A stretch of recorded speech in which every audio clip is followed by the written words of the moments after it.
What's up guys, Perry here, and we are back with another Anime Defenders video, and we are going to be doing another installment of our unit review series covering the Grand Jadefire Knight. Now this guy was recently added into update 4.5, I'll call it. I guess it's update 4 part 2, I think that's what the devs call it. But yeah, this guy is on the new limited banner, the lucky ticket banner, and he's the only mythical in here, so he's going to be pretty easy to get. You only need 200 pulls to be guaranteed to get him. So, you know, really nothing out of this world. And, you know, just taking a first look at him, he's hybrid, 2.4 second SPA, pretty decent damage off spawn. I'll admit he has swiftness 3, so that's why his cooldown's a lot better than it'd usually be, but you get the idea. If you guys don't know how unit review works, we're going to be putting this guy into every single piece of content in this game. That's going to include Hall of Mirrors, raids, Tower of Eternity, challenges, story mode, and infinite mode. We'll be giving him an individual rating for each mode on every single one of them, and determining whether this guy is worth it for you guys to summon and evolve or not. So with all that being said, let's get right into the ratings. Alright, so up first, we're going to be seeing how he does in Hall of Mirrors, and as you can see, he is full AoE off placement, and he's multi-hit, and he applies Fear on every hit. So for Hall of Mirrors, he's going to be a pretty solid pick. I will admit, once he's maxed out, his damage leaves a lot more to be desired.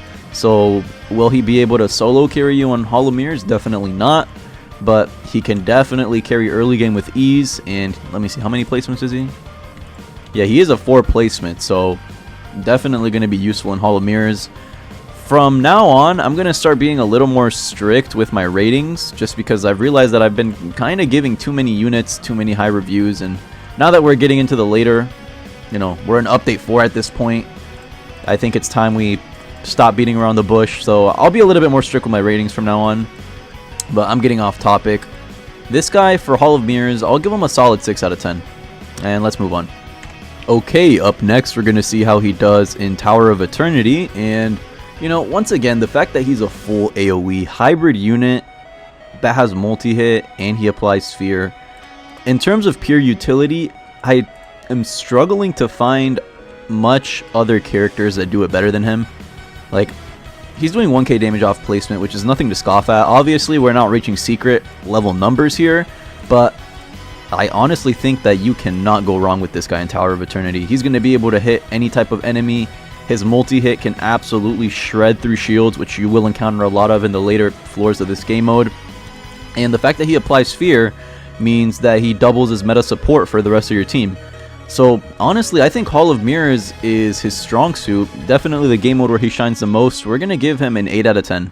And let's move on. Alright, now we're going to see how he does in challenge mode, and we're just going to place him right here.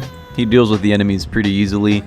I do think he will definitely start to fall off on the harder maps, like that cove map, that cave map. I really need to remember the name, but what I'm trying to say is once you get into the more endgame story mode maps, he's definitely going to struggle a little bit. But depending on the challenge, I don't think he's going to have much issue. He's great at breaking shields. Reduced range might give him a little bit of troubles. Increased costs won't really matter that much. But, you know, he'll carry you through 90% of the challenge modes in this game. So we'll give him a 7 out of 10. And let's move on to the next one. Okay, now we're going to see how he does in story mode. I've taken him into the hardest map in the game, which is Crystal Cave. And as you can tell, this guy is absolutely steamrolling these enemies.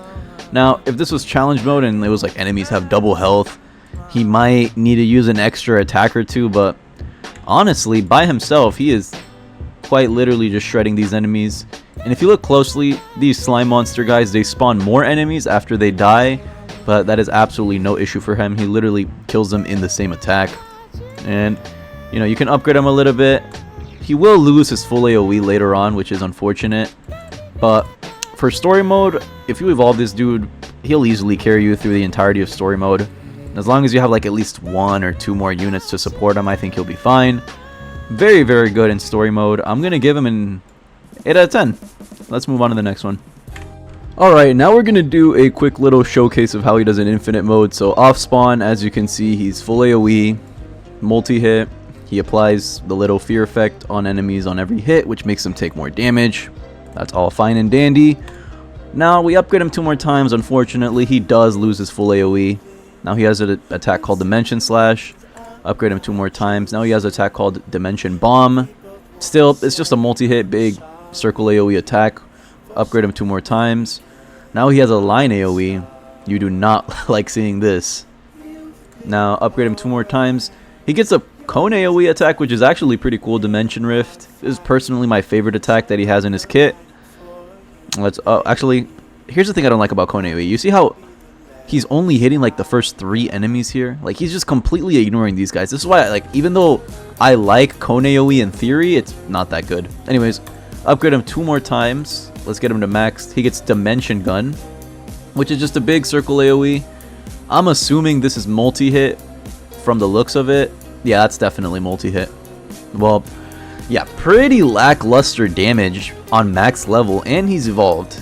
He's only doing 18k every 6 seconds, which is absolutely horrendous. You do not want this guy in infinite mode. If you want someone to be applying fear onto your enemies, sure, I guess. Igris does it better, 10 times better, because at least he does damage too. But in infinites, this guy's just going to be tickling the enemies once you get into the higher waves. So this is definitely where I think he falls short the most. And I'm going to give him a 5 out of 10 for infinites. Alright, finally, we're going to see how he does in raids. Well, I got him to max level, all 4 of him. And once you get him up and running, he'll definitely be able to handle raids. But oh my goodness, guys, the early game with this guy was a complete slog. He just does not put out enough damage to warrant using him in early game.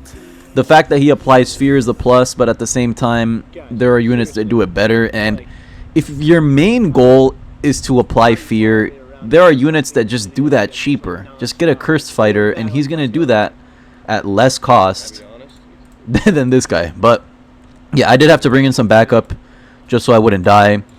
And raids, he's, don't get me wrong, he's useful, he's hybrid, multi-hit, full AoE off placement, but he's just not my first pick. I'm giving him a 6 out of 10. And let's move on to our final thoughts. So, what do I think about this guy now that we've gone and seen how he does in all of the game modes? My overall rating for him is going to be a 6 out of 10. I was leaning towards 5, but 5 seems a little bit unfair. He is a mythical. Not going to do him like that. But do I think this guy is worth summoning for? I do think he is. Why? Number one, he's going to be a limited unit. He's not going to be here forever. Might as well get him. This new lucky ticket banner is like the easiest way to get units ever. You can macro and wake up with like 2,000 tickets for doing absolutely nothing and get a guaranteed secret and get this guy. So yeah, it's not going to hurt you to summon for him. He's extremely easy to get. If you're a beginner, this guy will definitely do you a lot of well. You know, since he's multi-hit off placement and he's full AoE and he applies fear, so he's double his meta support. But in the grand scheme of things for this game, there are just units that do it better than him. So I can't in good conscience give him higher than a 6 out of 10.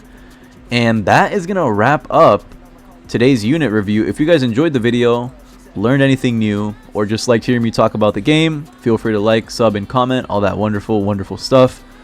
Have a great day or night wherever you are. We'll catch you in the next one.